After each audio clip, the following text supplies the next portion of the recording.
Sebelum ceritanya dimulai, silahkan tulis di kolom komentar dari daerah mana saja teman-teman yang menonton cerita ini. Jangan lupa like dan subscribe agar channel ini bisa semakin berkembang dan bisa mempersembahkan cerita yang lebih menarik lagi. Langit sore itu berwarna jingga keemasan, warna yang sama dengan perasaan Cindy. Hangat, damai, dan penuh harapan. Ia memandang Hendra, suaminya, yang sedang mengemudikan mobil pick-up sewaan yang penuh dengan barang-barang mereka. Di samping Hendra, duduk Ibu Sumi, ibu mertuanya, yang sesekali tersenyum lembut ke arahnya lewat kaca spion. Ini adalah hari pertama dari sisa hidup mereka, sebuah babak baru yang ia yakini akan jauh lebih indah. Pernikahan mereka baru berjalan 2 bulan yang terasa seperti mimpi. Hendra adalah pria yang ia dambakan, sopan, pekerja keras, dan begitu memujanya. Ibu Sumi pun terasa seperti ibu kandung baginya, selalu perhatian dan penuh nasihat bijak. Kebahagiaannya terasa lengkap, nyaris tanpa celah. Satu-satunya awan kecil yang menggantung di langit cerahnya adalah kondisi ayah Cindy, Pak Wijoyo. Sejak ibu Cindy meninggal 5 tahun lalu, ayahnya tinggal seorang diri di rumah besar peninggalan kakeknya. Rumah itu terlalu besar untuk satu orang, apalagi orang yang mulai rapuh dimakan usia dan penyakit. Diabetes dan jantung yang lemah membuat gerak Pak Wijoyo terbatas. Selama ini, Cindy yang merawatnya sepulang kerja, memastikan ayahnya makan teratur dan tidak lupa meminum obatnya. Namun, ia tahu itu tidak cukup. Rasa bersalah selalu menghantuinya setiap kali ia harus meninggalkan ayahnya sendirian untuk bekerja, membayangkan ayahnya kesepian di tengah koridor rumah yang sunyi. Masalah lain datang dari keluarga barunya. Kontrakan yang ditempati Hendra dan Ibu Sumi akan segera habis, dan pemiliknya tidak ingin memperpanjang sewa. Cindy tahu, gaji Hendra sebagai staf administrasi di sebuah perusahaan swasta tidaklah besar. Sebagian besar gajinya digunakan untuk menutupi biaya hidup dan pengobatan Ibu Sumi yang juga sering sakit-sakitan. Mencari kontrakan baru di kota ini dengan dana terbatas adalah sebuah kemustahilan. Cindy melihat kekhawatiran itu di mata suaminya setiap malam, melihat bagaimana Hendra diam-diam membuka situs pencarian rumah kontrakan murah di ponselnya, lalu menghela napas panjang. Maka, sebuah gagasan muncul di benak Cindy. Sebuah solusi yang terasa begitu sempurna, seolah potongan puzzle yang menemukan tempatnya. Ia akan mengajak suami dan ibu mertuanya untuk tinggal bersama di rumah ayahnya. Rumah itu akan kembali ramai, ayahnya tidak akan lagi kesepian, dan beban finansial Hendra akan jauh lebih ringan. Ketika ia mengutarakan ide itu kepada Hendra, mata suaminya berbinar. Ada keraguan di sana, rasa tidak enak hati yang coba ia tunjukkan. Apa tidak merepotkan ayahmu, sayang? Aku tidak ingin kami menjadi beban, kata Hendra dengan nada tulus. Tidak sama sekali, Mas. Ayah justru akan senang. Rumah jadi ramai, ada yang menemani beliau ngobrol saat aku kerja. Anggap saja ini rumah kita bersama. Mas kan sekarang juga anak ayah, jawab Cindy sambil menggenggam erat tangan suaminya. Ibu Sumi pun awalnya menolak dengan halus. Biar ibu cari kos-kosan kecil saja, enduk. Tidak enak sama besan, ujarnya. Namun Cindy bersikeras. Ia meyakinkan mereka bahwa ini adalah keinginan tulusnya, demi kebaikan semua orang. Akhirnya, mereka setuju. Dan hari ini, hari di mana mobil pick-up itu berbelok memasuki gerbang rumah Pak Wijoyo, Cindy merasa telah membuat keputusan terbaik dalam hidupnya. Pak Wijoyo menyambut mereka di teras dengan senyum paling lebar yang pernah Cindy lihat dalam beberapa tahun terakhir. Tongkat kayu di tangannya seolah tidak lagi menjadi penopang, melainkan hanya aksesori. Matanya berbinar melihat kedatangan mereka. Selamat datang di rumah, Hendra, Bu Sumi, sapa Pak Wijoyo dengan suara hangat. Anggap saja ini rumah sendiri. Jangan sungkan-sungkan. Terima kasih banyak, Pak. Kami tidak akan pernah melupakan kebaikan Bapak, sahut Hendra sambil membungkuk, mencium tangan mertuanya dengan takzim. Ibu Sumi melakukan hal yang sama, matanya tampak berkaca-kaca penuh haru.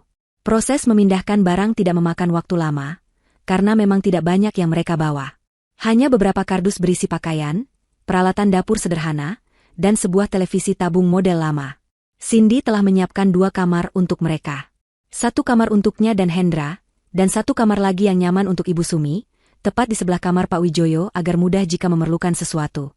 Minggu-minggu pertama berjalan lebih indah dari yang Cindy bayangkan. Rumah itu hidup kembali. Aroma masakan Ibu Sumi yang lezat selalu menguar dari dapur setiap pagi. Beliau mengambil alih tugas memasak dengan begitu bersemangat, selalu menyiapkan hidangan yang ia klaim sangat baik untuk penderita diabetes seperti Pak Wijoyo. Ia merebus sayuran, membuat pepes ikan tanpa garam, dan menyajikan buah-buahan segar. Ini resep dari almarhumah ibu saya, Pak. Katanya bagus untuk menjaga gula darah, kata Ibu Sumi suatu pagi sambil meletakkan semangkuk bubur kacang hijau tanpa santan di depan Pak Wijoyo. Hendra pun menunjukkan baktinya sebagai menantu idaman. Setiap pagi sebelum berangkat kerja, ia selalu menyempatkan diri untuk memijat kaki Pak Wijoyo yang sering kram. Ia akan duduk di lantai, mendengarkan cerita-cerita lama mertuanya tentang masa muda, tentang bagaimana ia membangun usahanya dari nol, tentang kenangannya bersama mendiang istri.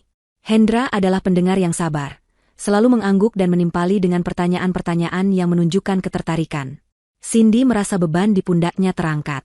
Kini, saat ia berangkat kerja, hatinya tenang. Ia tahu ayahnya tidak sendirian. Ada Hendra dan Ibu Sumi yang menjaganya, merawatnya dengan penuh kasih. Setiap kali ia menelepon ke rumah pada jam istirahat, selalu terdengar suara tawa ayahnya di latar belakang. Kadang, ayahnya sedang bermain catur dengan Hendra, atau sedang mendengarkan Ibu Sumi yang membacakan berita dari koran.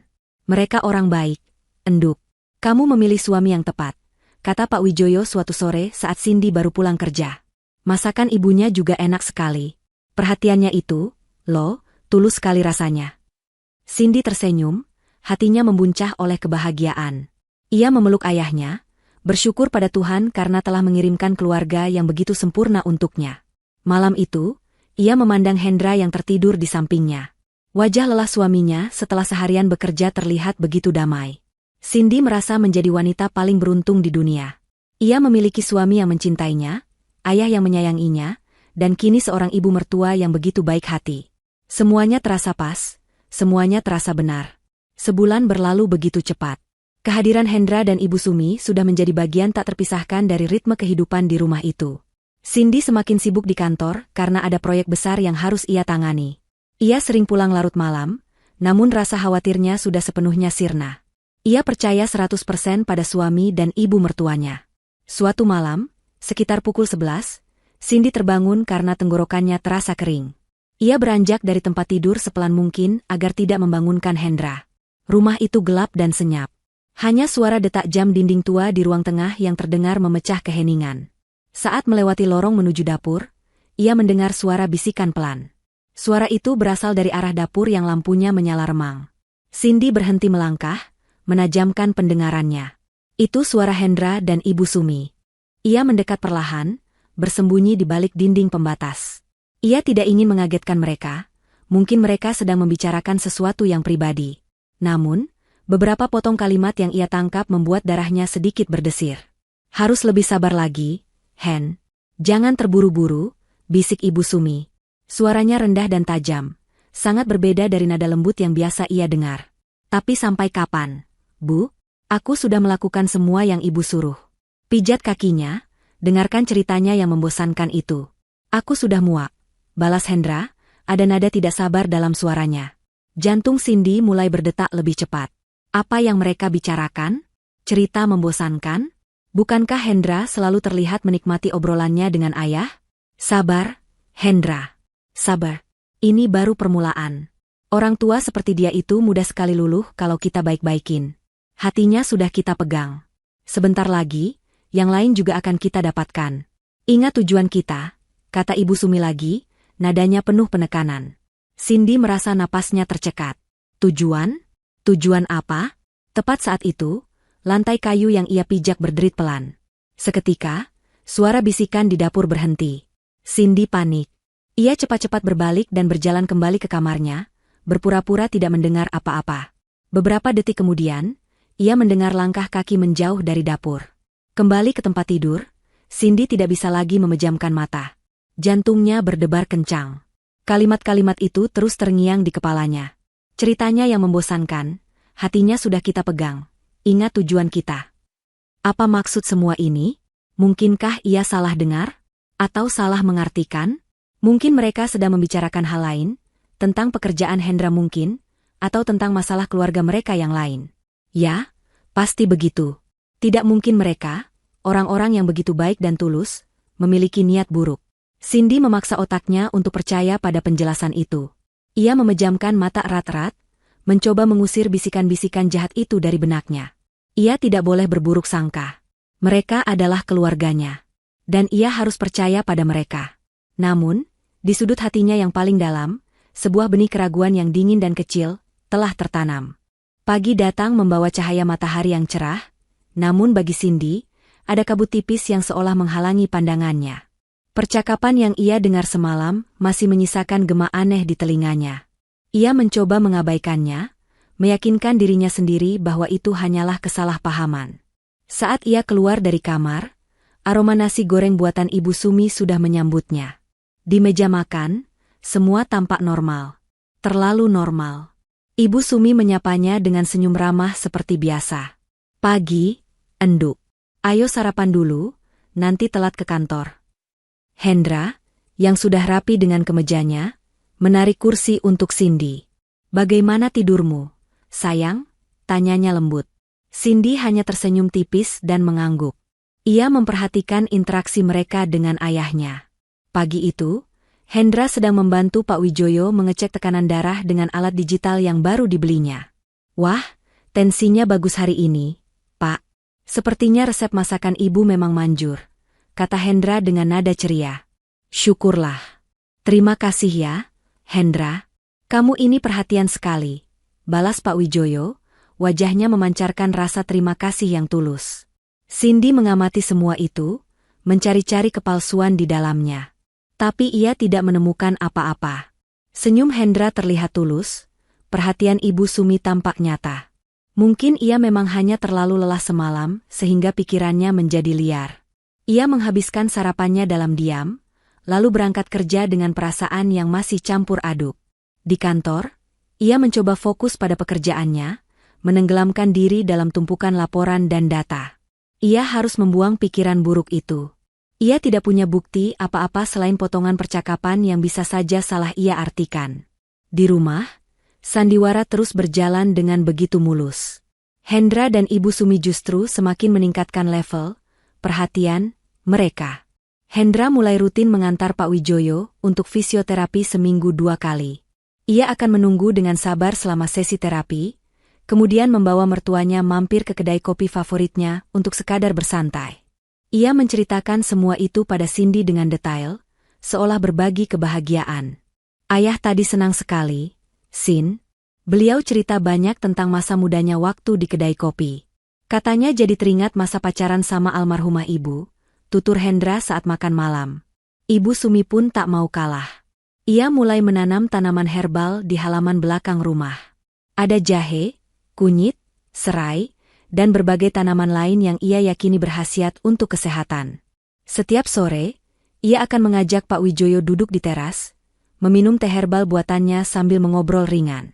Ia memperlakukan Pak Wijoyo bukan lagi seperti besan, melainkan seperti ayahnya sendiri. Pak Wijoyo benar-benar luluh. Di matanya, Hendra adalah sosok menantu yang sempurna, anak laki-laki yang tidak pernah ia miliki. Dan Ibu Sumi adalah sahabat di hari tua yang mengisi kekosongan hatinya. Kepercayaan Pak Wijoyo pada mereka tumbuh subur, berakar kuat tanpa sedikit pun celah untuk keraguan. Ia merasa sangat beruntung dan berutang budi. Utang budi yang ia rasa harus ia balas. Suatu akhir pekan, saat mereka semua berkumpul di ruang keluarga setelah makan siang, Pak Wijoyo berdehem. Wajahnya terlihat serius, namun ada binar bahagia di matanya. Ada sesuatu yang ingin ayah sampaikan. Mulainya, semua mata tertuju padanya. Cindy, Hendra, dan Ibu Sumi dia menunggu. Selama beberapa bulan ini, ayah merasa sangat bahagia. Rumah ini tidak pernah terasa sehangat ini sejak istri ayah tiada. Semua itu berkat kalian, kata Pak Wijoyo sambil menatap Hendra dan Ibu Sumi bergantian. Kebaikan kalian, ketulusan kalian merawat ayah. Ayah tidak tahu bagaimana cara membalasnya. Ibu Sumi segera menyahut, jangan berkata seperti itu, Pak. Ini sudah kewajiban kami. Bapak kan sudah seperti orang tua kami sendiri. Nada suaranya terdengar begitu tulus, Cindy pun ikut terenyuh. Pak Wijoyo tersenyum.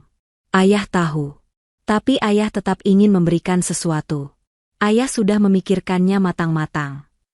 Ia kemudian menatap Hendra. Hendra, kamu sudah ayah anggap seperti anak sendiri. Kamu pemuda yang bertanggung jawab dan pekerja keras. Seorang pria butuh pijakan untuk membangun masa depan keluarganya. Untuk menjamin masa depanmu dan Cindy, cucu-cucu ayah kelak. Jantung Cindy mulai berdebar. Ia tidak tahu kemana arah pembicaraan ini.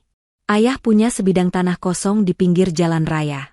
Tanah itu dulu rencananya mau ayah bangun ruko, tapi tidak pernah kesampaian. Ayah ingin memberikan tanah itu untukmu, Hendra, kata Pak Wijoyo dengan mantap. Seketika ruangan menjadi hening. Cindy terbelalak kaget. Tanah itu adalah aset paling berharga milik ayahnya setelah rumah yang mereka tempati. Nilainya sangat tinggi karena lokasinya yang strategis. Hendra menunjukkan ekspresi kaget yang luar biasa. Ia menggelengkan kepalanya. Tidak, Pak. Saya tidak bisa menerimanya. Itu terlalu berlebihan. Perhatian yang saya berikan selama ini tulus. Pak, saya tidak mengharapkan imbalan apapun. Ibu Sumi pun ikut menimpali. Benar, Pak. Jangan membuat kami jadi tidak enak hati. Kami ikhlas merawat Bapak. Penolakan mereka terlihat begitu sopan dan tulus, membuat Pak Wijoyo semakin yakin dengan keputusannya. Justru karena kalian tulus, ayah ingin memberikannya. Anggap saja ini hadiah, bukan imbalan. Ayah akan lebih tenang jika tahu masa depan putri ayah terjamin bersama pria yang tepat. Tolong, jangan tolak permintaan orang tua ini. Terjadi drama kecil di mana Hendra dan Ibu Sumi terus menolak dengan halus. Sementara Pak Wijoyo terus memaksa dengan lembut. Cindy hanya bisa diam menyaksikan. Sebagian hatinya merasa bangga pada suaminya yang begitu dihargai oleh ayahnya. Namun, sebagian lagi merasa sangat janggal. Kenapa secepat ini? Bisikan di dapur malam itu kembali terngiang. Hatinya sudah kita pegang. Sebentar lagi, yang lain juga akan kita dapatkan. Apakah yang lain itu adalah ini? Tanah ini? Akhirnya, dengan terpaksa, Hendra pun menerima hadiah itu. Ia memeluk Pak Wijoyo, matanya berkaca-kaca. Terima kasih, Pak. Saya berjanji akan menjaga amanah ini dan akan selalu menjaga Cindy dan Bapak.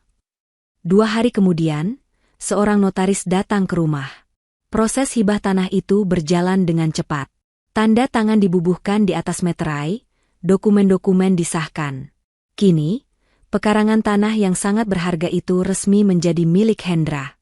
Setelah notaris pulang, mereka merayakannya dengan makan siang sederhana. Suasananya penuh keharuan dan kebahagiaan.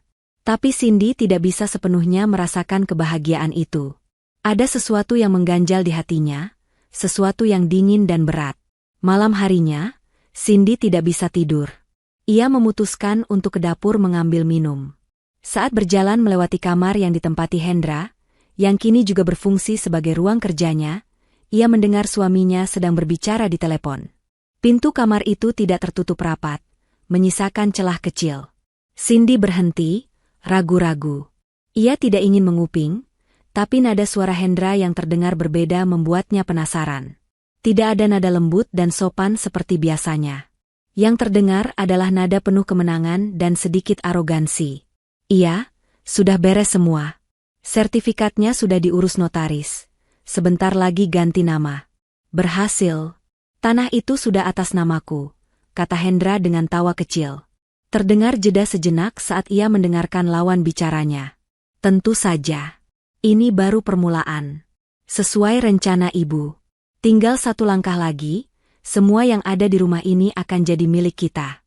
Sabar saja, bagianmu pasti aman. Darah Cindy seolah berhenti mengalir. Jantungnya terasa seperti diremas. Jadi benar.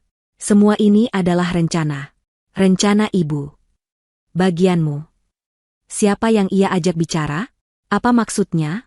Semua yang ada di rumah ini? Tiba-tiba, seolah merasakan kehadiran seseorang, Hendra menghentikan pembicaraannya. Cindy yang panik, tanpa sengaja menyenggol sebuah guci kecil di meja konsol di lorong. Suara denting pelan itu cukup untuk membuat Hendra waspada. Pintu kamar terbuka. Hendra berdiri di sana, ponsel masih menempel di telinga. Wajahnya yang semula penuh kemenangan langsung berubah pias saat melihat Cindy berdiri mematung dengan wajah pucat. Sayang, kok belum tidur? Tanyanya, suaranya terdengar gugup. Ia buru-buru mematikan teleponnya. Siapa, Mas? Tanya Cindy pelan, suaranya bergetar. Hendra tersenyum kaku. Oh, ini, sepupuku di kampung. Aku cuma kasih kabar baik soal tanah dari ayah. Dia ikut senang. Jawabnya, mencoba terdengar sesantai mungkin. Cindy menatap mata suaminya, mencari kebenaran di sana. Tapi yang ia lihat hanyalah kilat kepanikan yang coba ditutupi dengan senyuman. Ia tahu Hendra berbohong. Kebohongan itu begitu jelas, terpampang di wajahnya. Namun, Cindy tidak punya kekuatan untuk mendebatnya malam itu. Ia terlalu syok. "Oh, begitu. Ya sudah, aku mau minum," kata Cindy sambil berjalan melewati Hendra, menuju dapur. Ia bisa merasakan tatapan Hendra yang terus mengawasinya dari belakang. Di dapur, tangannya gemetar saat menuang air ke dalam gelas. Bisikan di dapur malam itu dan percakapan telepon barusan kini membentuk sebuah pola yang mengerikan.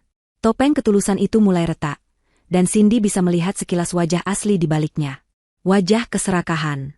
Malam itu, ia kembali ke kamar dengan 1000 pertanyaan dan sejuta ketakutan. Ia berbaring di samping pria yang kini terasa seperti orang asing, dan untuk pertama kalinya sejak menikah, ia merasa benar-benar sendirian. Benih keraguan yang dulu kecil, kini telah tumbuh menjadi pohon kecurigaan yang akarnya mulai mencengkeram erat hatinya.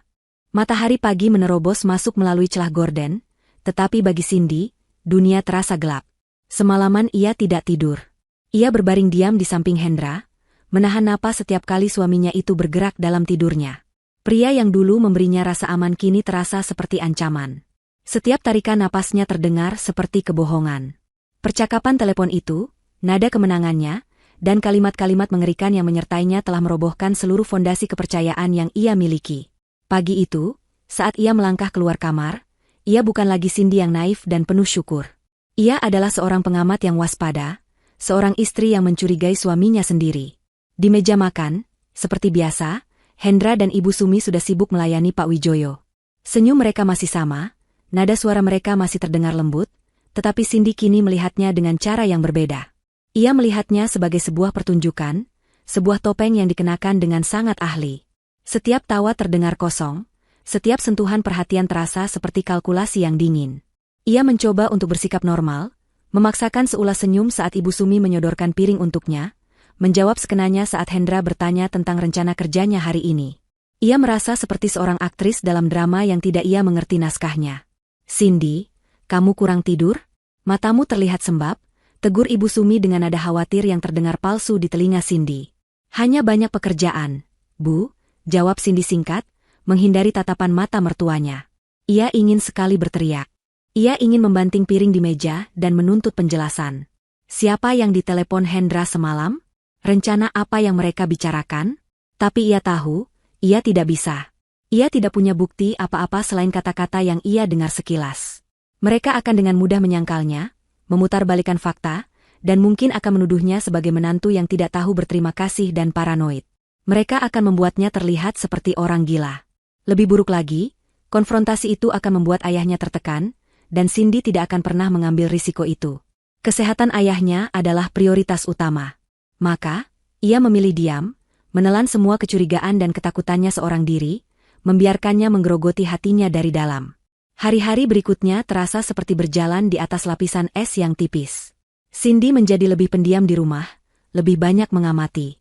Ia memperhatikan setiap detail. Cara Ibu Sumi menyiapkan obat untuk ayahnya, cara Hendra berbicara dengan ayahnya, semua ia rekam dalam benaknya.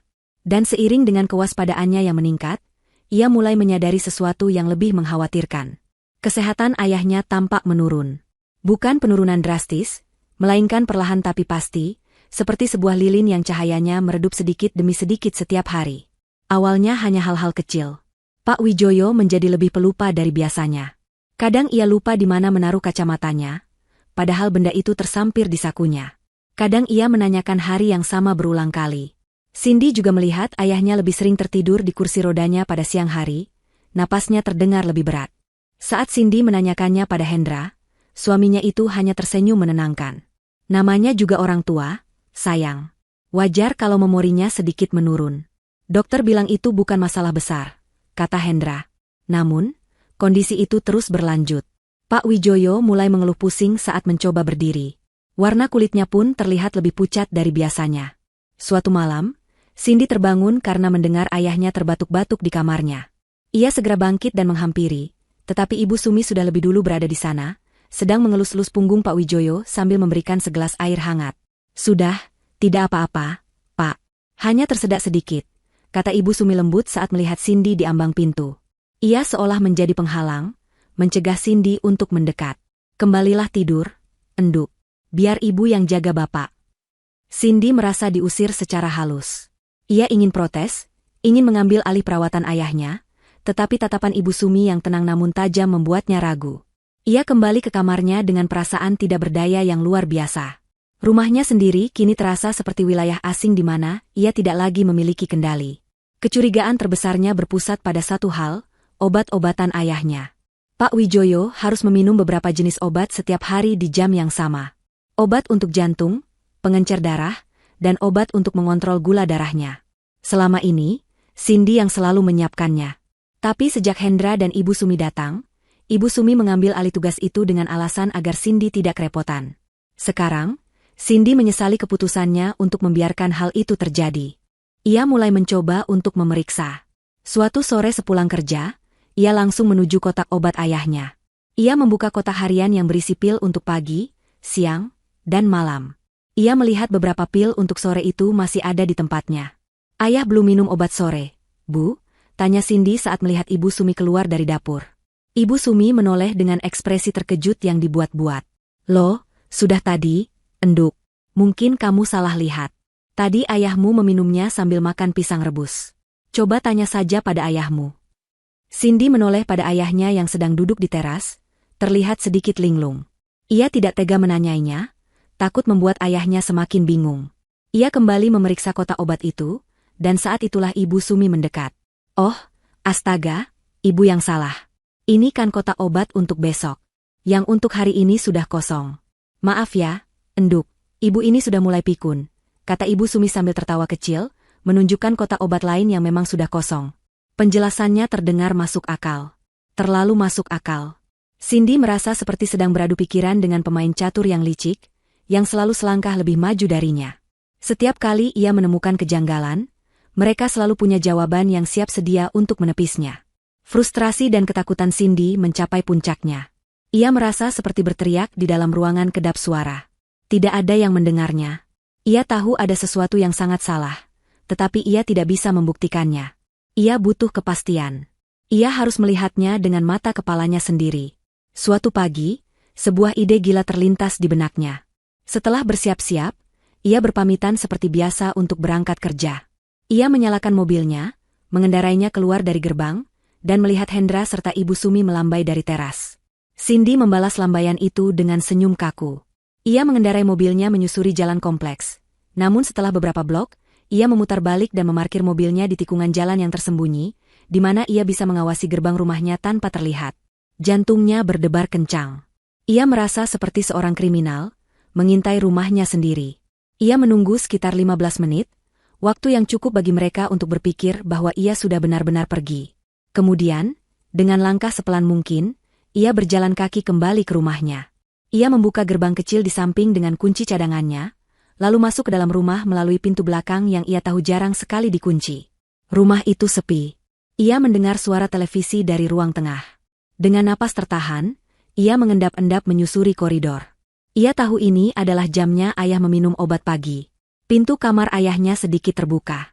Ini adalah kesempatannya. Ia mendekat, menempelkan tubuhnya ke dinding, dan mengintip melalui celah sempit itu. Pemandangan di dalam kamar itu akan selamanya terpatri dalam ingatannya. Ayahnya, Pak Wijoyo, duduk di tepi tempat tidur, terlihat sangat lemah dan pasrah. Di depannya berdiri Ibu Sumi, memegang botol obat jantung dan segelas air. Ayo, Pak, diminum dulu obatnya biar badannya segar, kata Ibu Sumi dengan nada manis yang kini terdengar seperti racun di telinga Cindy. Cindy melihat Ibu Sumi membuka botol itu dan menuangkan sebutir pil kecil berwarna putih ke telapak tangannya. Ia menyerahkan pil itu kepada Pak Wijoyo. Ayahnya menerimanya dengan tangan gemetar dan memasukkannya ke dalam mulut. Kemudian Ibu Sumi memberikan gelas berisi air. Saat Pak Wijoyo sedang sibuk minum, menengadahkan kepalanya, Cindy melihat gerakan tangan Ibu Sumi yang begitu cepat dan licik. Dengan jari-jarinya yang cekatan, ia memberi isyarat agar Pak Wijoyo memuntahkan kembali pil itu ke tangannya. Seolah-olah itu adalah bagian dari rutinitas yang sudah biasa mereka lakukan. Namun, Cindy melihat dengan jelas, pil itu tidak pernah benar-benar ditelan. Itu adalah sebuah ilusi. Pil itu kini kembali berada di telapak tangan Ibu Sumi. Setelah Pak Wijoyo selesai minum, Ibu Sumi tersenyum puas. Nah, pintar. Sekarang Bapak istirahat lagi, ya. Saat Ibu Sumi berbalik, ia berjalan menuju ke arah tempat tidur. Cindy menahan napas, takut ketahuan. Tetapi Ibu Sumi tidak melihatnya. Ia hanya berjalan ke sisi tempat tidur yang tidak terlihat oleh ayahnya, lalu dengan santai, ia membungkuk sedikit dan menjatuhkan pil putih kecil itu ke lantai, membiarkannya menggelinding dan hilang di bawah kolong tempat tidur yang gelap. Dunia Cindy runtuh saat itu juga. Udara di paru-parunya seolah tersedot habis. Ini bukan lagi kecurigaan. Ini adalah kebenaran yang brutal dan mengerikan. Mereka tidak hanya mengincar harta ayahnya. Mereka secara aktif dan sengaja mencoba membunuhnya. Perlahan, tanpa suara, dengan cara yang paling keji. Cindy mundur dari pintu, tubuhnya gemetar hebat. Ia bersandar di dinding koridor yang dingin, mencoba menahan suara isak tangis yang mendesak keluar dari tenggorokannya. Topeng itu telah terbuka sepenuhnya, dan di baliknya, ia tidak hanya melihat wajah keserakahan, tetapi wajah seorang pembunuh berdarah dingin.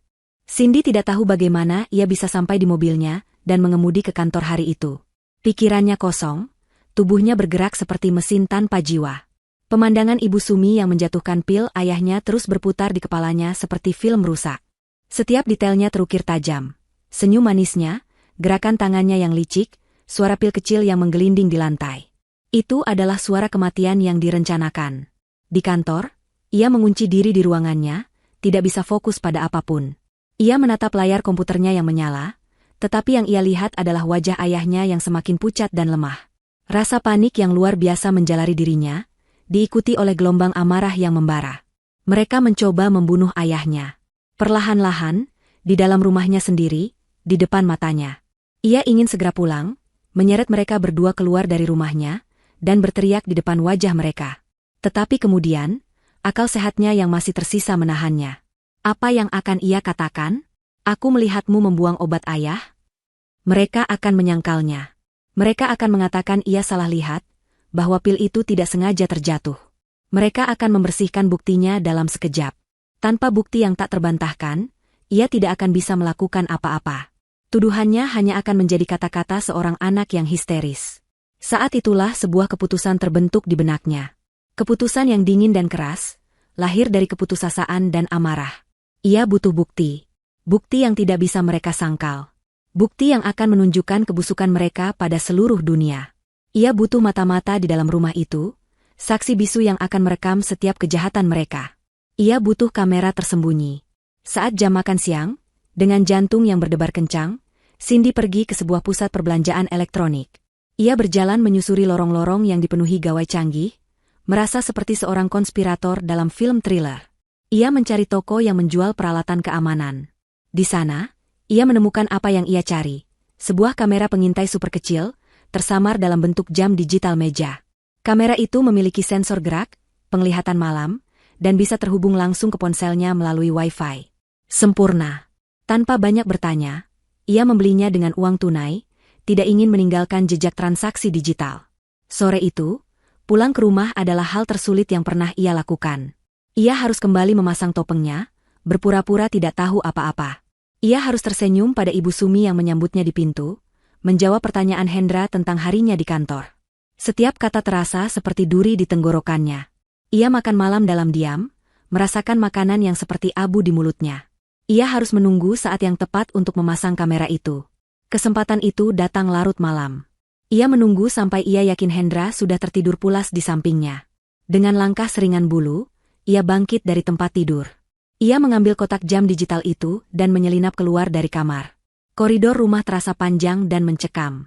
Setiap derit lantai terdengar seperti ledakan di tengah keheningan. Ia membuka pintu kamar ayahnya yang tidak pernah dikunci. Di dalam, ayahnya tertidur dengan napas yang terdengar dangkal. Hati Cindy terasa sakit melihatnya. Tangannya gemetar saat ia meletakkan jam digital itu di atas nakas, tepat di samping tempat tidur ayahnya. Ia mengarahkannya sedemikian rupa sehingga bisa menangkap seluruh area tempat tidur dan pintu masuk.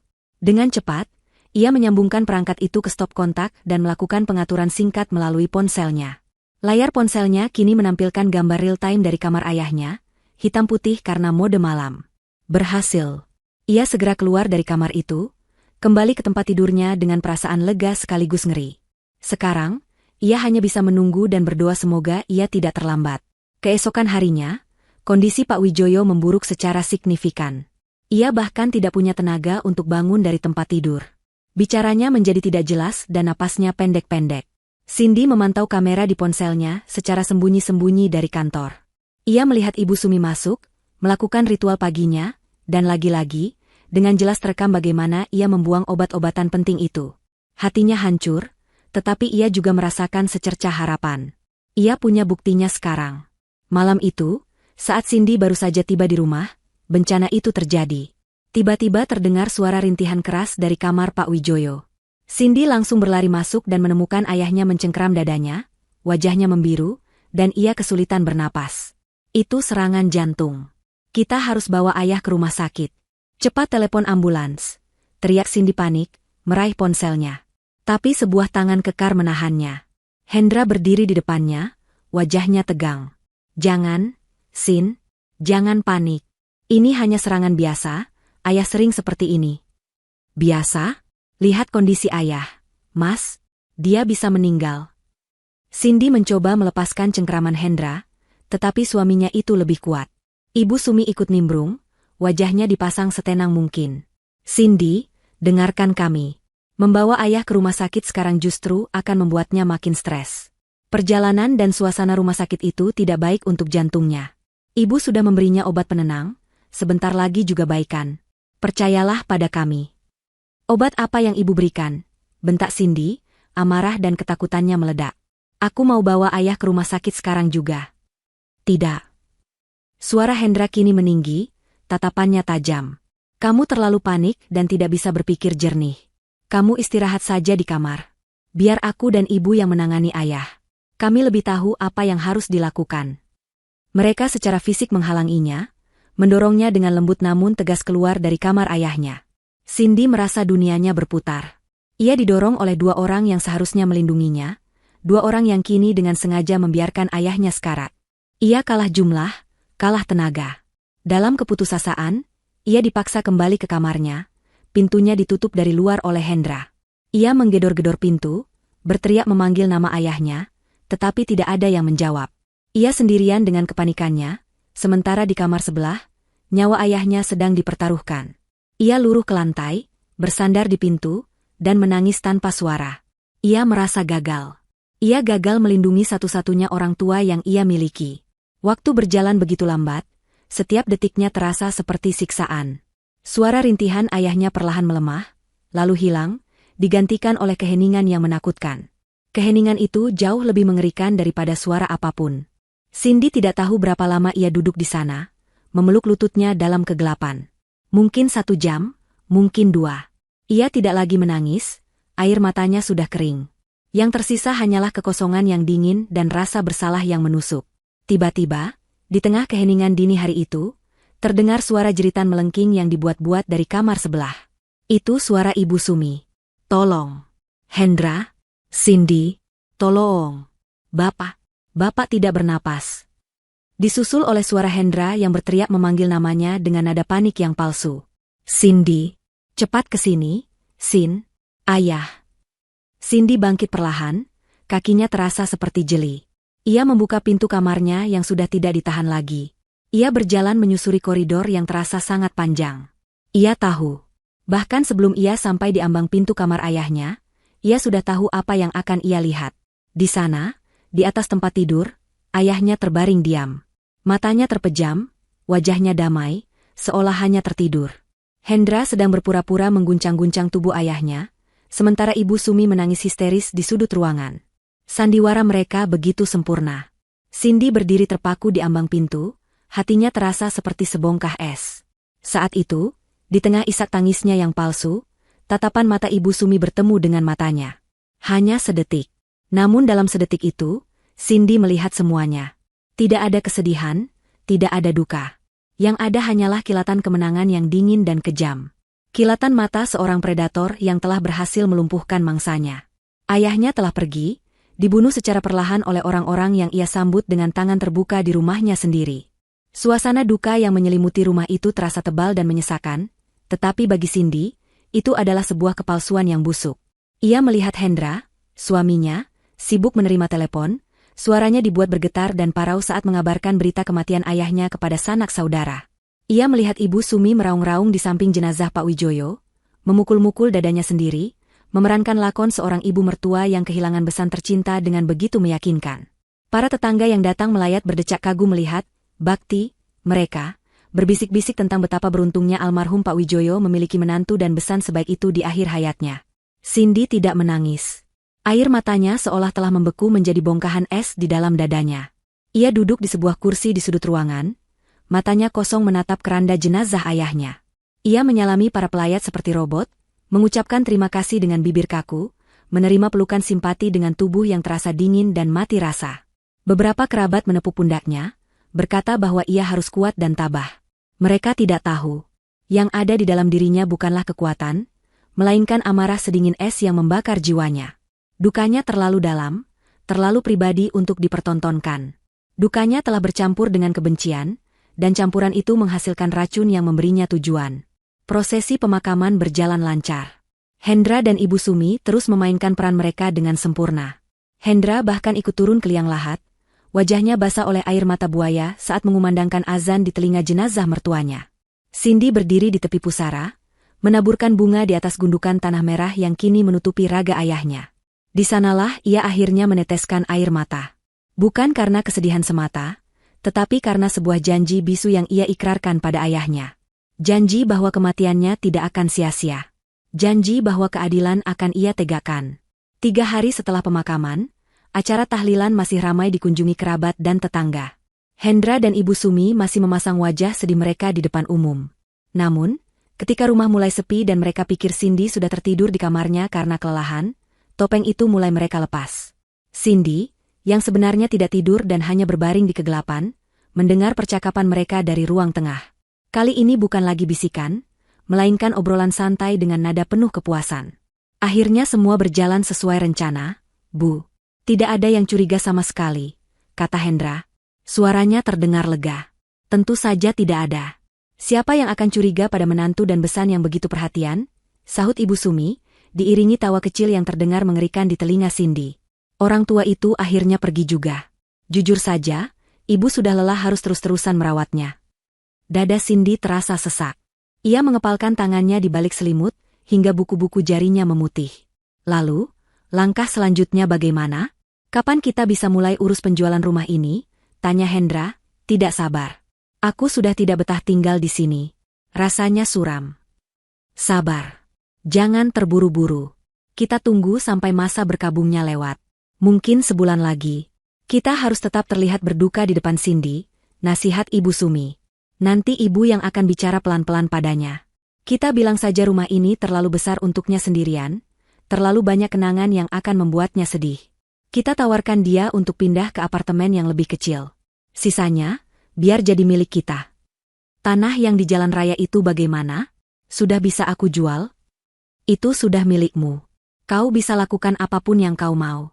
Tapi saranku, tunggu sebentar. Jual semuanya bersamaan agar tidak menimbulkan kecurigaan. Kita harus terlihat pintar, Hendra. Jangan biarkan keserakahan membuat kita ceroboh. Cukup. Cindy sudah mendengar cukup. Setiap kata yang mereka ucapkan adalah belati yang mengiris hatinya. Mereka bahkan belum menunggu tanah kuburan ayahnya kering untuk merencanakan pembagian harta rampasan mereka. Amarah yang sedari tadi ia tahan kini telah membeku menjadi sebuah tekad yang kokoh.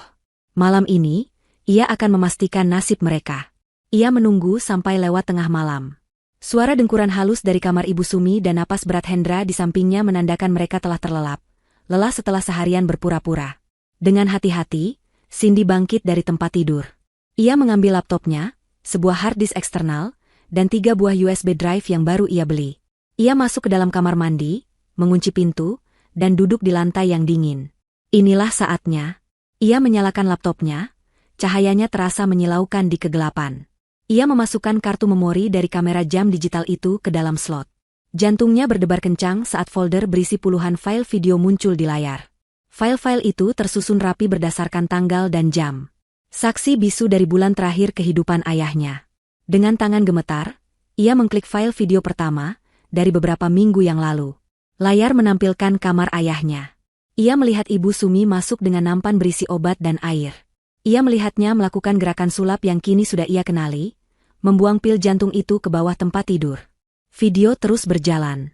Ia melihat ayahnya yang kebingungan, mengeluh pusing, lalu dibentak dengan pelan oleh Ibu Sumi agar tidak banyak mengeluh. Ia membuka file lain. Kali ini, Hendra yang ada di sana.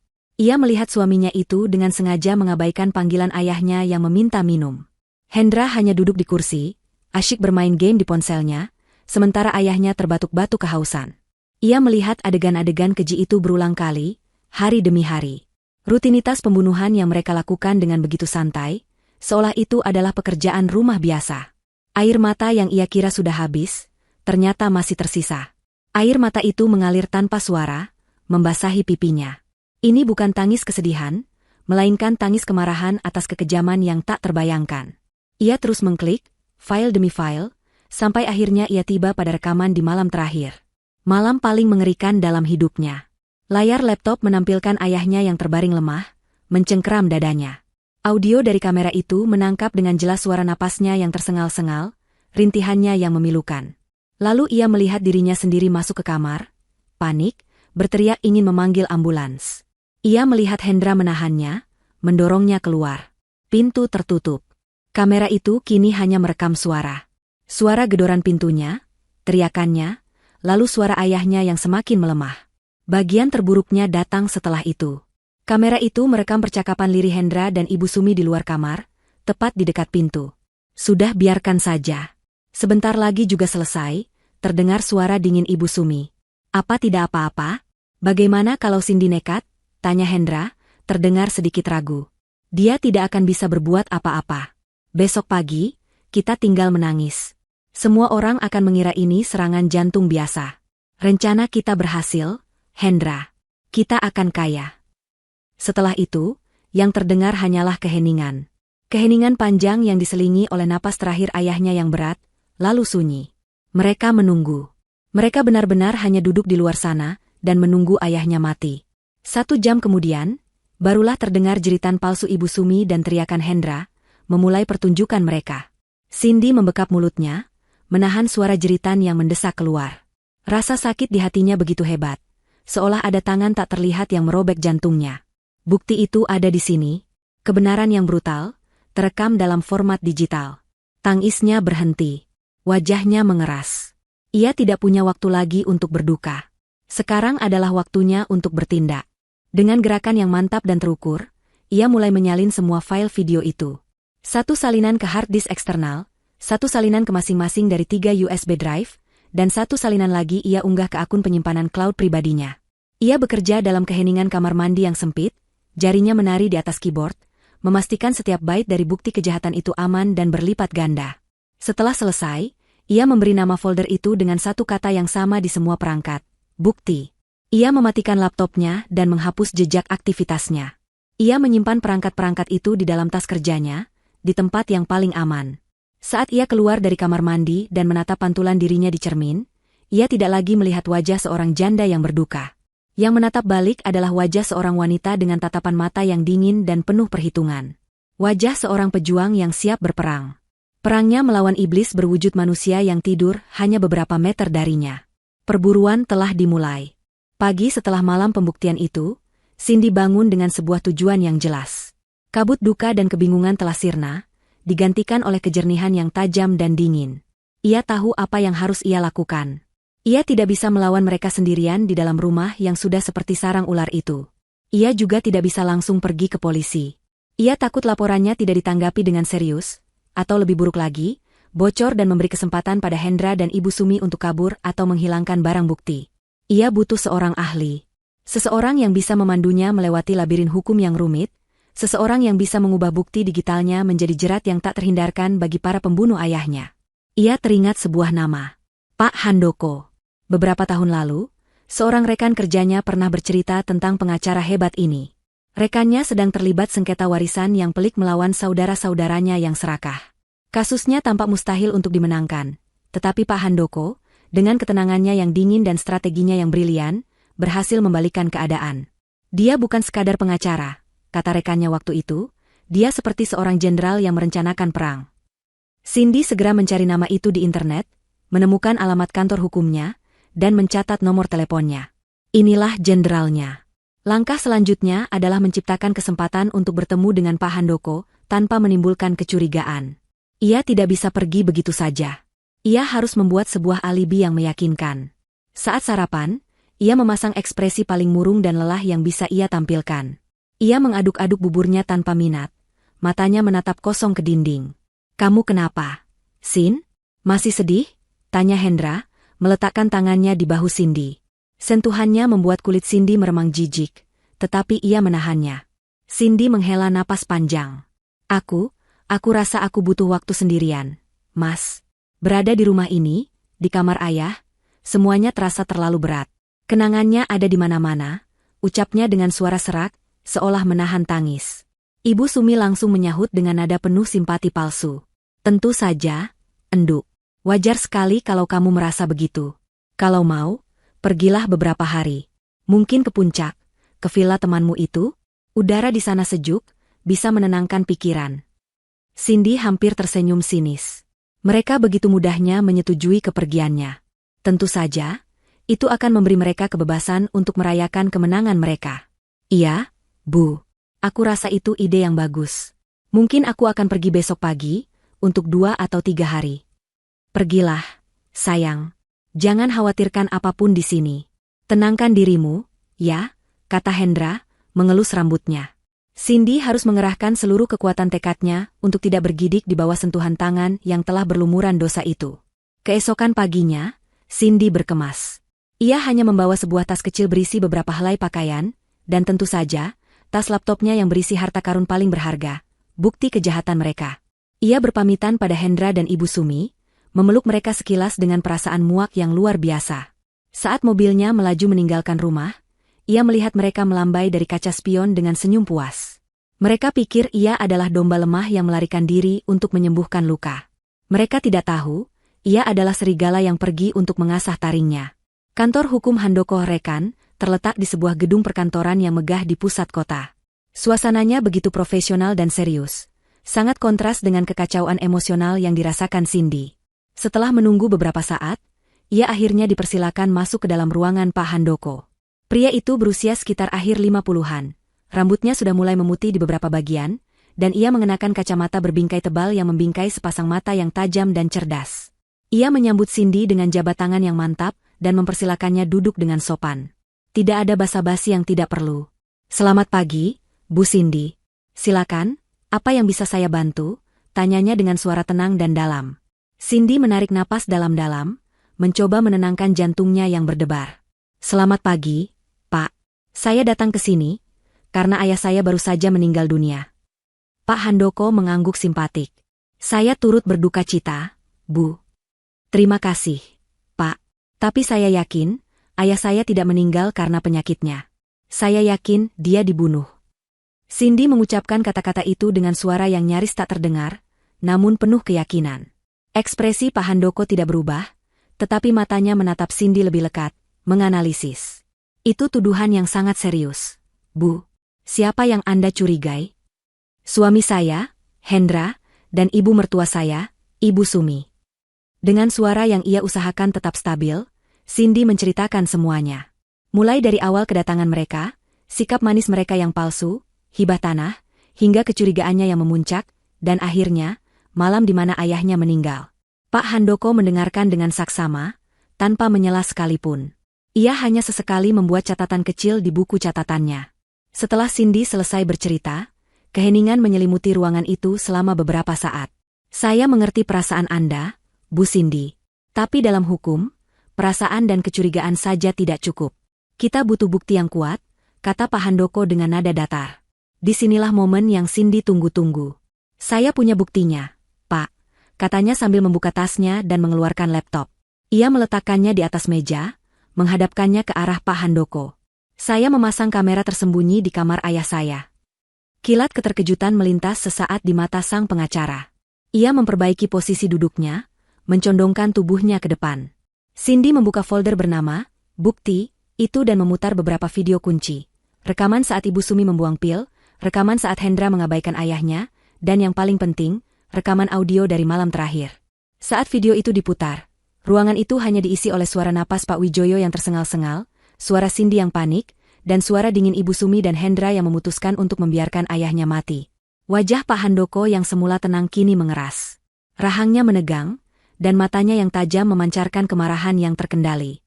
Ia adalah orang yang terbiasa melihat sisi tergelap manusia, tetapi kekejaman yang terencana dan dilakukan oleh keluarga sendiri ini jelas mengguncangnya. Setelah rekaman terakhir selesai, ia terdiam lama. Ia melepas kacamatanya, memijat pangkal hidungnya seolah sedang menanggung beban yang berat. Kemudian, ia menatap Cindy dengan tatapan yang sama sekali baru. Tatapan penuh hormat dan keseriusan yang mutlak. "Bu Cindy," katanya pelan, suaranya berat. "Ini bukan lagi kasus perdata tentang warisan. Ini adalah pembunuhan berencana. Kita tidak hanya akan mengambil kembali harta ayah Anda, kita akan memastikan mereka membusuk di penjara." Mendengar kata-kata itu, Cindy merasa beban berat terangkat dari pundaknya. Untuk pertama kalinya, ia merasa tidak sendirian. Ia punya sekutu. Pak Handoko kemudian mulai menguraikan strateginya dengan cepat dan efisien. "Langkah pertama, tim saya akan segera mendaftarkan gugatan perdata untuk membatalkan hibah tanah itu dan membekukan seluruh aset atas nama ayah Anda. Ini untuk mencegah mereka menjual apapun. Langkah kedua, dan ini yang paling penting, kita akan menyerahkan bukti ini ke unit kejahatan dan kekerasan di kepolisian. Tapi kita harus melakukannya dengan waktu yang tepat untuk efek kejut maksimal, agar mereka tidak sempat berkutik." Ia kemudian menatap Cindy dengan tajam. "Untuk itu, saya butuh bantuan Anda untuk melakukan hal yang paling sulit. Anda harus pulang. Anda harus bersikap seolah tidak terjadi apa-apa. Seolah Anda baru saja kembali dari menenangkan diri. Jangan tunjukkan kemarahan, jangan tunjukkan kecurigaan. Anggap mereka tidak bersalah. Bisakah Anda melakukannya?" Cindy mengangguk tanpa ragu. "Saya bisa, Pak." "Bagus. Karena saat ini, Anda adalah umpan kami. Biarkan mereka merasa aman, biarkan mereka meremehkan Anda. Sementara itu, di belakang layar, kami akan menyiapkan jaringnya." Cindy meninggalkan kantor hukum itu saat matahari mulai condong ke barat. Ia merasa lelah, tetapi juga bersemangat. Ia bukan lagi korban yang ketakutan, ia adalah bagian dari sebuah rencana. Ia adalah prajurit di garis depan. Saat ia menyalakan mesin mobilnya untuk kembali ke sarang ular itu, wajahnya mengeras dalam tekad yang dingin. Pak Handoko benar. Mereka pikir mereka sudah menang. Mereka salah besar. Sekarang, ia yang akan menentukan aturan mainnya. Perjalanan pulang terasa sangat berbeda. Jika saat pergi Cindy dipenuhi oleh amarah yang membingungkan dan keputusasaan, kini saat kembali, ia dipenuhi oleh tujuan yang dingin dan jernih. Setiap kilometer yang ia tempuh membawanya lebih dekat ke sarang ular, tetapi ia tidak lagi merasa takut. Ia merasa seperti seorang prajurit yang menyusup ke wilayah musuh, membawa sebuah bom waktu di dalam tasnya. Rumah megah peninggalan ayahnya yang dulu menjadi simbol kehangatan, kini di matanya tak lebih dari sebuah panggung sandiwara kejahatan. Dan ia, dengan berat hati, harus kembali naik ke atas panggung itu untuk memainkan babak terakhirnya. Saat mobilnya memasuki gerbang, ia melihat Hendra dan Ibu Sumi sudah menunggunya di teras. Mereka memasang wajah penuh kekhawatiran yang dibuat-buat. Cindy menarik napas dalam-dalam, mengosongkan pikirannya, dan mengenakan kembali topengnya. Topeng seorang janda muda yang rapuh dan berduka. "Sayang, kamu sudah pulang? Bagaimana keadaanmu?" sapa Hendra, segera menghambur untuk memeluknya. Cindy membiarkan pelukan itu, tubuhnya kaku, menahan keinginan untuk mendorong pria itu menjauh. Ia bisa mencium aroma parfumnya yang mahal, parfum yang mungkin akan segera ia beli lebih banyak lagi dengan uang warisan ayahnya. "Sudah sedikit lebih baik, Mas," jawabnya dengan suara lirih. "Syukurlah, enduk. Ibu khawatir sekali. Wajahmu masih pucat. Ayo masuk, istirahat. Ibu sudah siapkan sup ayam hangat untukmu," timpal Ibu Sumi, mengelus lengannya dengan sentuhan yang terasa seperti sengatan kalajengking. Cindy hanya mengangguk dan membiarkan mereka menuntunnya masuk. Ia memainkan perannya dengan sempurna. Ia berjalan dengan langkah pelan, menundukkan kepala, dan sesekali menyeka sudut matanya yang tidak basah. Ia melihat ke sekeliling rumah. Semuanya tampak sama, tetapi energinya terasa berbeda. Ia bisa merasakan aura keserakahan yang pekat menggantung di udara. Hari-hari berikutnya adalah siksaan psikologis yang paling berat dalam hidup Cindy. Ia harus hidup di bawah satu atap dengan para pembunuh ayahnya, berbagi meja makan dengan mereka, dan bahkan berbagi tempat tidur dengan salah satu dari mereka. Setiap pagi, ia harus menelan makanan yang disiapkan oleh tangan Ibu Sumi, tangan yang sama yang telah membuang obat-obatan ayahnya. Ia selalu makan sedikit, dengan alasan masih belum nafsu makan, yang mana sesuai dengan perannya sebagai wanita yang sedang berduka. Malam hari adalah yang terburuk. Ia harus berbaring di samping Hendra, merasakan panas tubuh suaminya, mendengar napasnya yang teratur. Setiap kali Hendra mencoba untuk memeluknya atau menyentuhnya, Cindy akan berpura-pura sudah tertidur pulas atau mengeluh tidak enak badan. Ia membangun dinding tak kasat mata di sekelilingnya, sebuah pertahanan yang dingin. Hendra dan Ibu Sumi mengartikan sikapnya sebagai manifestasi dari duka yang mendalam, dan hal itu justru membuat mereka semakin yakin bahwa Cindy tidak akan menjadi penghalang bagi rencana mereka.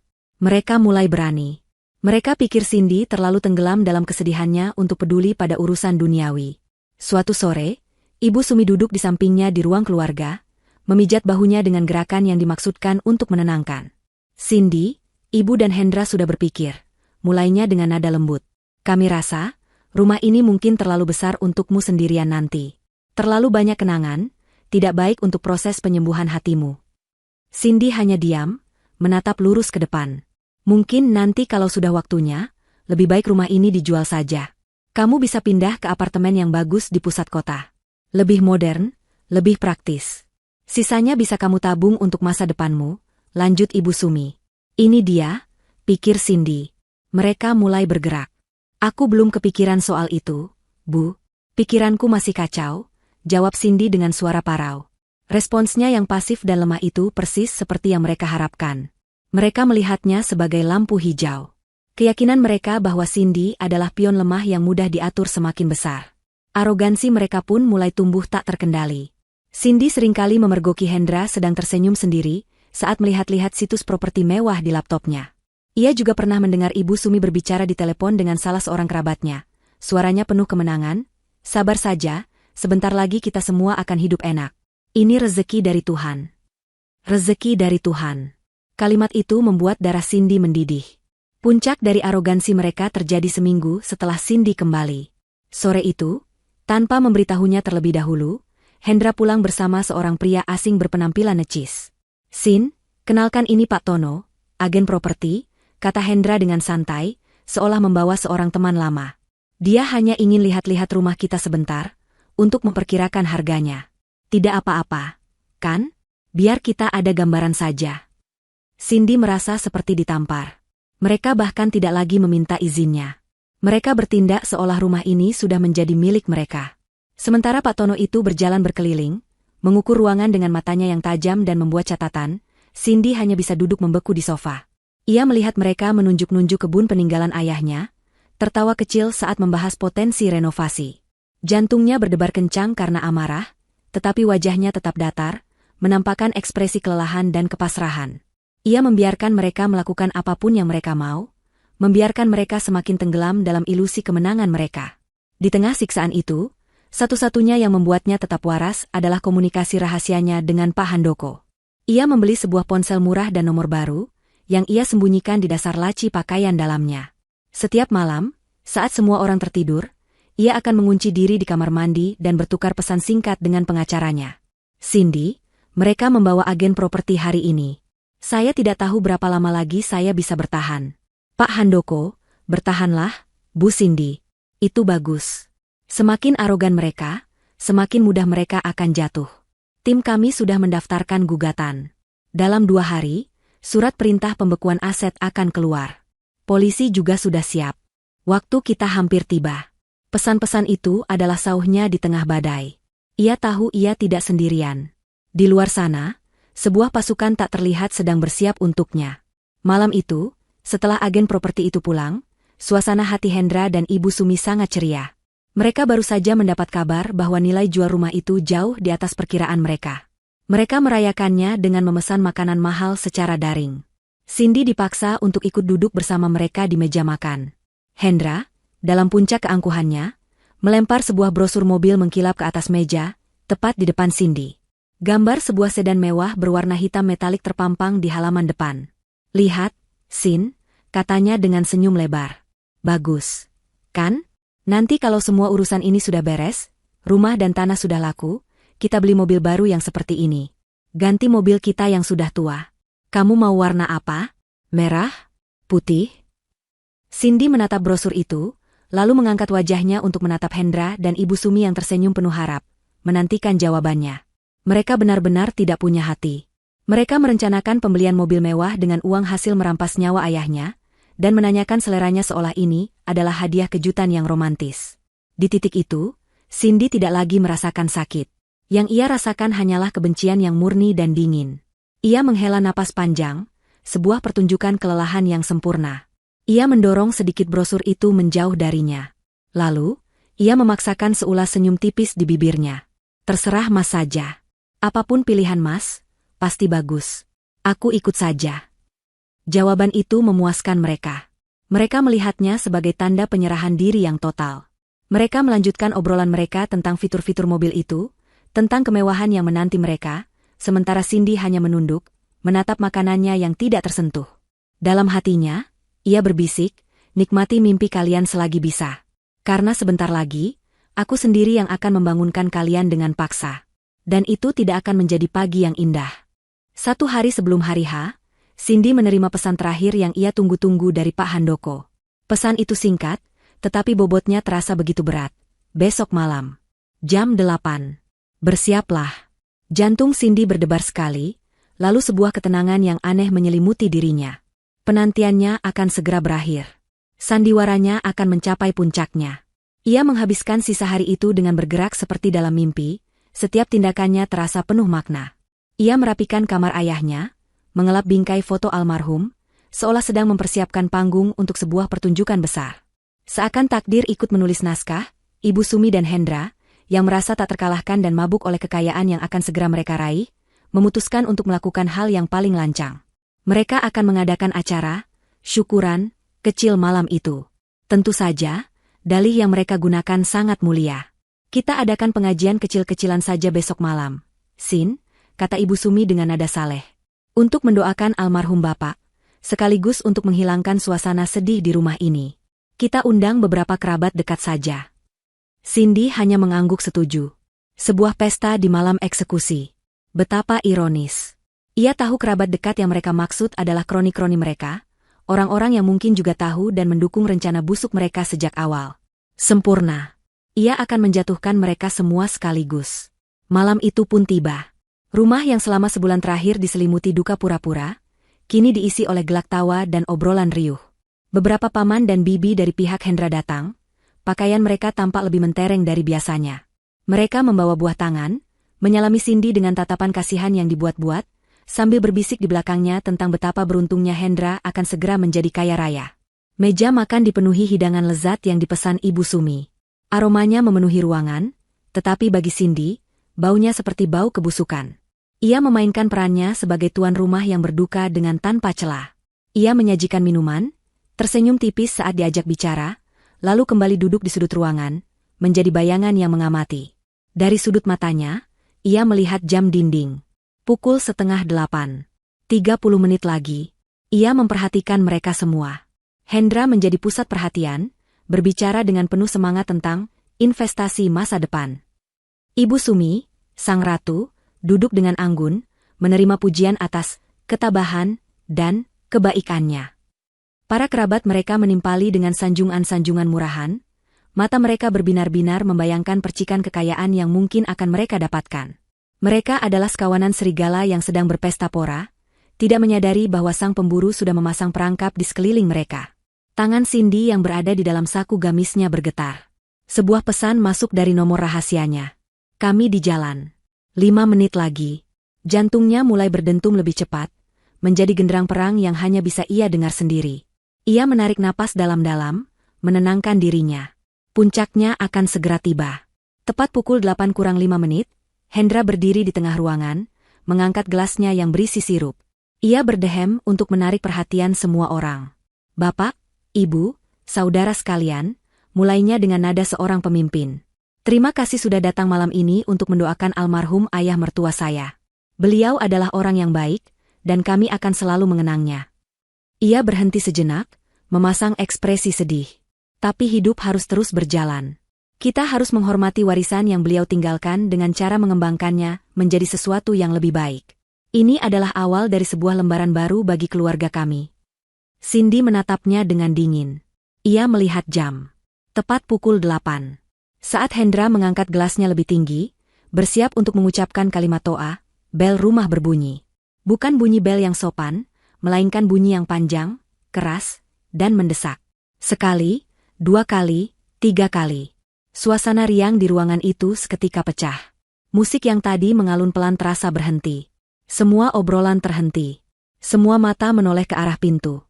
Siapa sih malam-malam begini bertamu tidak sopan? Gerutu Ibu Sumi, wajahnya tampak kesal karena momen kemenangan putranya terganggu. Biar aku saja yang buka, kata Hendra, masih mencoba mempertahankan wibawanya.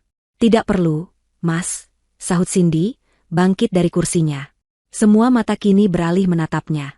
Ini adalah pertama kalinya ia berbicara dengan nada sejelas dan setegas itu sejak ayahnya meninggal. Biar aku saja. Ia berjalan menuju pintu depan. Langkahnya mantap, tidak ada keraguan sedikitpun. Setiap langkah terasa seperti sebuah hitungan mundur menuju ledakan. Ia bisa merasakan tatapan bingung dari semua orang di belakangnya. Ia meletakkan tangannya di gagang pintu, menarik napas terakhir sebagai Cindy yang lemah, dan menghembuskannya sebagai Cindy yang telah lahir kembali. Ia membuka pintu lebar-lebar. Di teras rumah yang terang, pemandangan itu persis seperti yang ada di benaknya. Di barisan paling depan, berdiri Pak Handoko, tegap dalam setelan gelapnya, wajahnya keras seperti batu. Di belakangnya, berbaris rapi, berdiri 4 orang polisi berseragam lengkap, postur mereka sigap dan wajah mereka serius. Cahaya dari lampu teras memantulkan lencana di seragam mereka, berkilauan seperti bintang keadilan di tengah kegelapan malam. Keheningan di ruang tengah berubah menjadi keterkejutan. Terdengar beberapa orang terkesiap. Wajah Hendra dan Ibu Sumi berubah secepat kilat. Dari kesal, menjadi bingung, lalu pucat pasi saat melihat seragam polisi itu. Cindy tidak menoleh ke arah para tamunya yang tak diundang itu. Ia hanya berbalik perlahan, menghadap suami dan ibu mertuanya yang kini berdiri mematung. Ia menatap langsung ke mata mereka, membiarkan mereka melihat semua kebencian dan kemenangan di matanya yang tidak lagi ia sembunyikan. Lalu, dengan suara yang jernih, dingin, dan terdengar di setiap sudut ruangan yang senyap itu, ia mengucapkan kalimat yang telah ia simpan selama berminggu-minggu. Pestanya sudah selesai. Sekarang saatnya membayar semua perbuatan kalian. Ketenangan sesaat setelah Cindy mengucapkan kalimatnya pecah menjadi kekacauan. Para kerabat Hendra yang tadinya duduk santai kini serentak berdiri, wajah mereka pucat dan bingung. Gelas-gelas diletakkan dengan kasar ke atas meja, menimbulkan bunyi denting yang gugup. Di tengah kebingungan itu, suara pertama yang memecah keheningan adalah tawa. Tawa yang kering, tegang, dan penuh kepalsuan. Itu adalah tawa Hendra. Cindy, sayang, kamu ini ada-ada saja, katanya, mencoba mengambil alih kendali situasi. Ia berjalan mendekati Cindy, tangannya terulur seolah ingin menenangkannya. Bapak-bapak polisi, maafkan istri saya. Sejak ayahnya meninggal, ia sedikit terguncang. Mungkin ia terlalu banyak menonton sinetron. Ini hanya acara syukuran keluarga, tidak ada masalah apa-apa di sini. Ibu Sumi, dengan cepat menangkap isyarat dari putranya, segera memasang wajah paling terzalimi. Air matanya langsung menggenang. Ya Tuhan, Cindy, apa salah kami?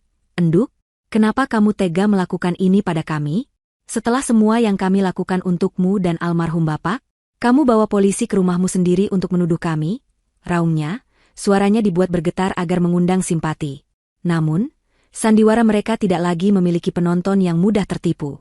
Pak Handoko melangkah maju, tubuhnya yang tegap menjadi penghalang antara Hendra dan Cindy. Wajahnya tidak menunjukkan emosi. Selamat malam, Bapak Hendra, Ibu Sumi, sapanya dengan suara dingin yang membelah udara. Saya Handoko, pengacara dari Bu Cindy. Kami di sini bukan karena kesalahpahaman.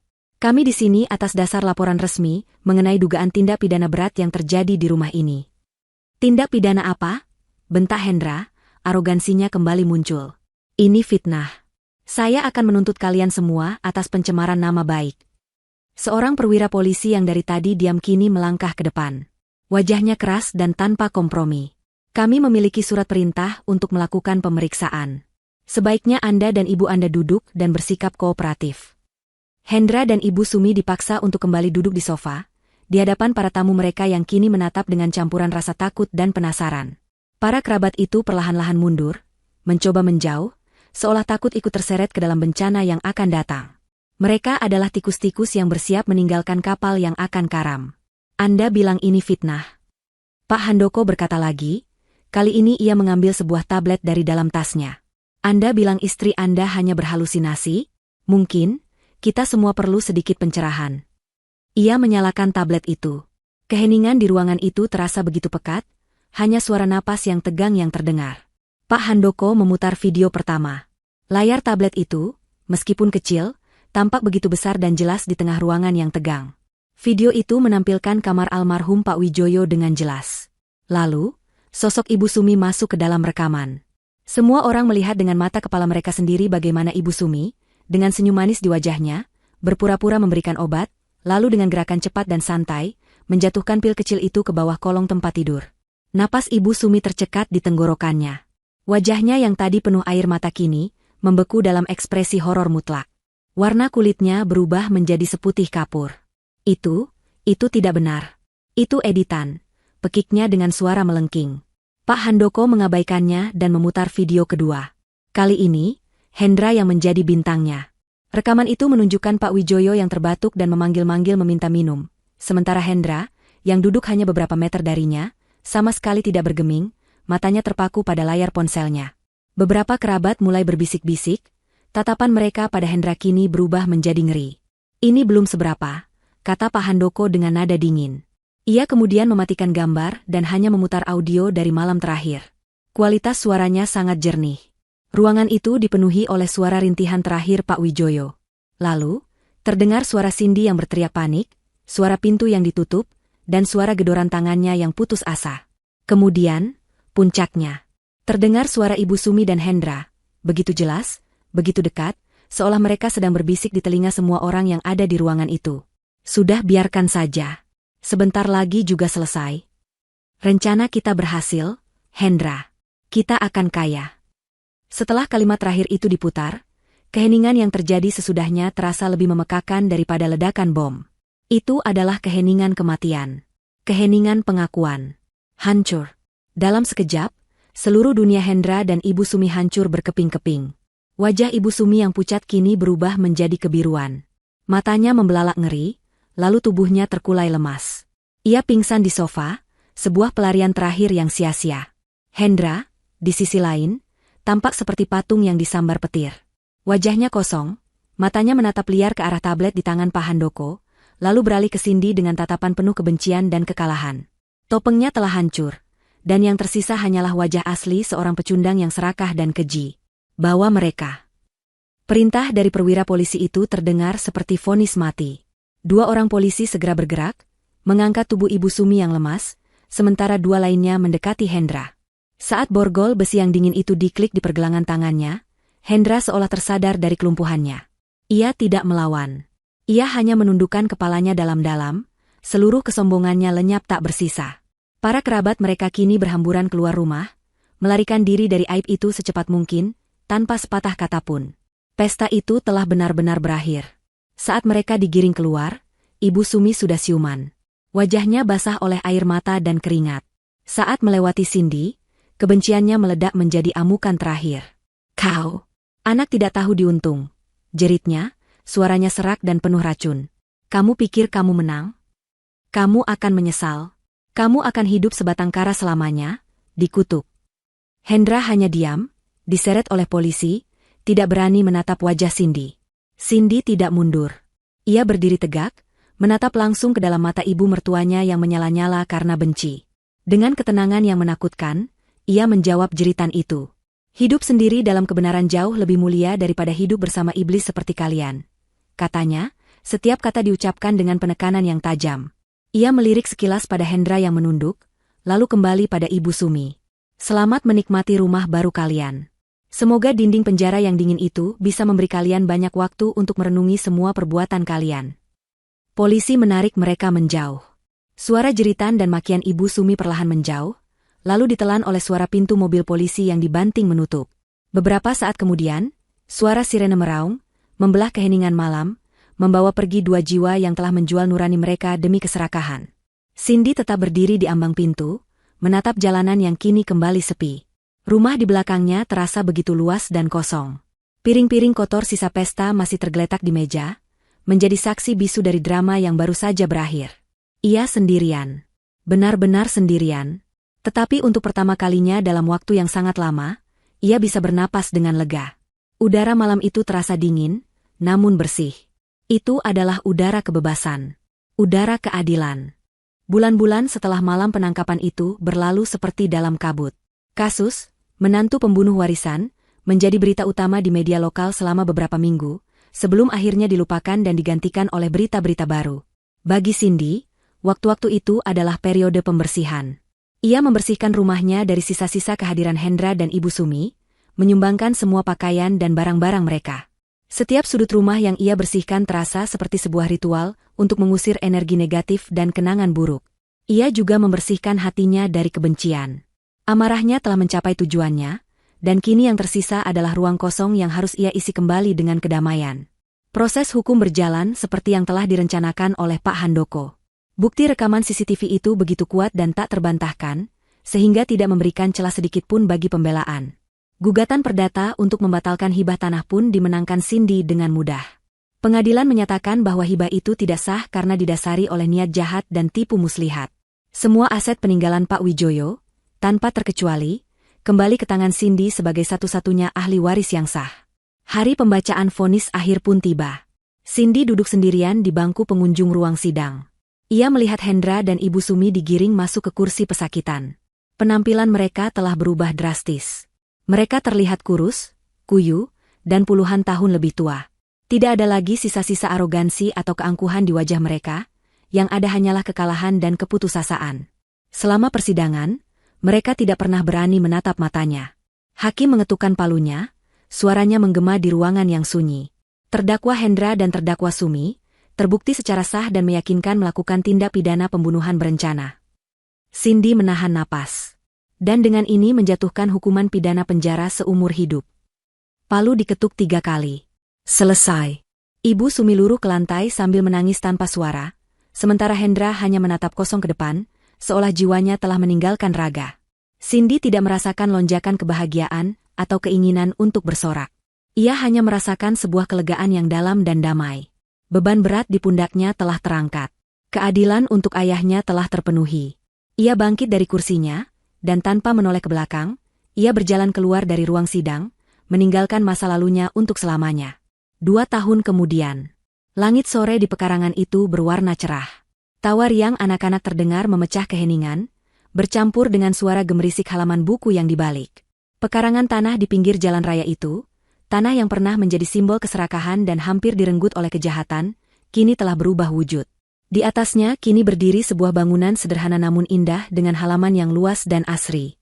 Di gerbangnya, terpasang sebuah papan kayu dengan ukiran yang elegan, Taman Baca Wijoyo. Cindy telah menggunakan sebagian harta warisan ayahnya untuk membangun sebuah taman bacaan dan rumah belajar gratis bagi anak-anak kurang mampu di lingkungan sekitar. Ia tidak menjual rumah peninggalan orang tuanya. Sebaliknya, ia menjadikannya tempat tinggal yang nyaman, dan sebagian lagi ia gunakan sebagai kantor operasional kecil untuk yayasan yang ia dirikan. Ia ingin mengubah warisan yang ternoda oleh darah dan air mata, menjadi sesuatu yang membawa manfaat dan harapan. Ia ingin meneruskan warisan sejati ayahnya, yaitu kebaikan hati. Cindy, yang kini penampilannya terlihat lebih tenang dan matang, sedang menyirami pot-pot bunga di taman. Ia tersenyum melihat seorang anak laki-laki kecil yang duduk di bawah pohon, begitu asyik membaca buku cerita hingga tidak menyadari sekelilingnya. Ia bukan lagi wanita rapuh yang mudah tertipu, bukan pula wanita dingin yang dipenuhi dendam. Ia telah menemukan keseimbangannya, menjadi sosok yang tegar, mandiri, dan penuh kasih. Ia berjalan masuk ke dalam perpustakaan kecil itu. Di salah satu dinding, terpajang sebuah foto besar. Foto Pak Wijoyo yang sedang tersenyum lebar, senyum tulusnya yang hangat seolah ikut mengawasi anak-anak yang sedang belajar di sana. Cindy berhenti sejenak, menatap foto ayahnya. Tidak ada lagi rasa sakit saat melihat wajah itu, yang ada hanyalah cinta dan rasa syukur. Lihat, ayah, bisiknya dalam hati. Warisan ayah tidak hilang. Warisan itu kini tumbuh menjadi bunga-bunga ini, menjadi buku-buku ini, dan menjadi tawa mereka. Kebaikan ayah akan hidup selamanya di sini. Ia mengulurkan tangan, mengelus permukaan foto itu dengan lembut. Sebuah senyum tulus dan damai terkembang di bibirnya. Ia telah melewati badai tergelap dalam hidupnya, dan kini ia berdiri di bawah fajar yang baru. Fajar keadilan telah tiba, dan dari abu tragedi, ia berhasil menumbuhkan sebuah warisan sejati.